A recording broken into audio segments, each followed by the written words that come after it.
to be under the sea, in an octopus's garden in the shade. He'd let us in, knows where we've been, in his octopus's garden in the shade. I'd ask my friends to come and see an octopus's garden with me. I'd like to be under the sea, in an octopus's garden in the shade. We would be warm below the storm in our Today we're going to show you how to make an herbarium press. So what's an herbarium press? We're going to take algae, which is a marine plant, a plant that lives in the ocean, okay, and you get it from the ocean, you pull it out, and it's all wet, okay, and algae comes in all different shapes and sizes, right?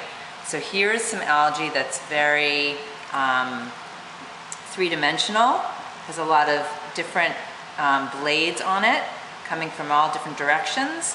And here's a different kind of algae that's more flat. Okay, so when you go into the ocean and you look at all the marine plants that live there, you can take some of them out, okay, and you put them in seawater, which is what this is in.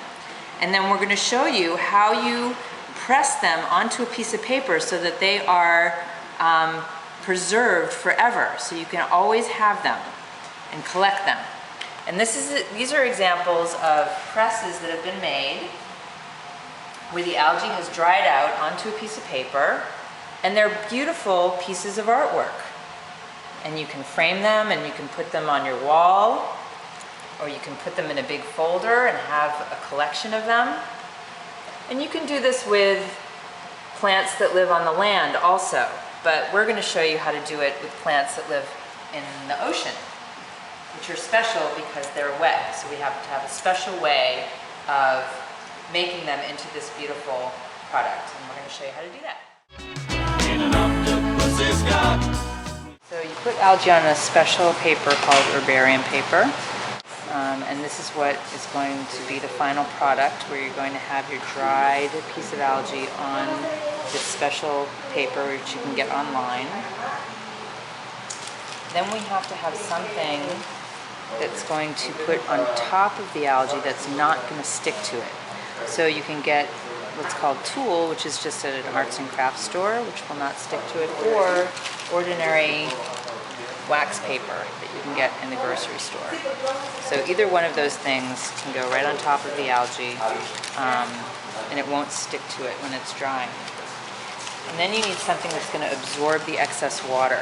Okay, so you can just use plain newspaper. You put right on top of that. So you're making layers. Okay?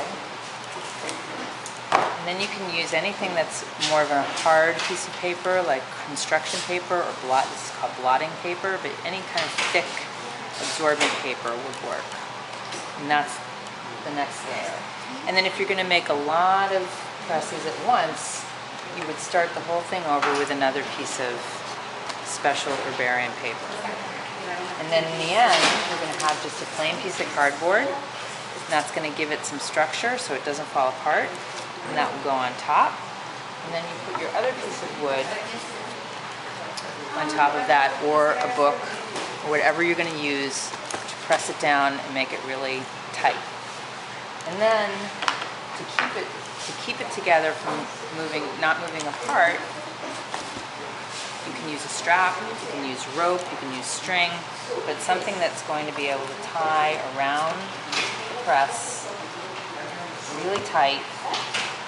Keep it really tight and flat. And that is what's going to press your algae.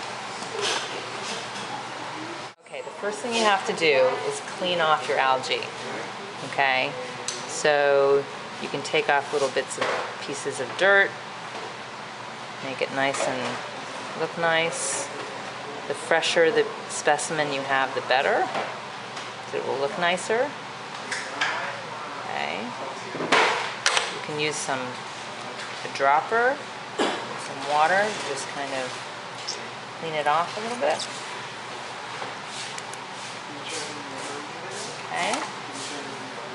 And it's okay if it's wet, because that's what the press does, is it dries it out. Okay, and then you're going to lay it on your paper, and you're trying to make it as flat as possible and as pretty as possible. So you can use a little tool to spread out these are called blades. If you see a piece that doesn't belong there, you can take it off. Also use a brush. Sometimes helps move the blades around without damaging them. Action! There you go.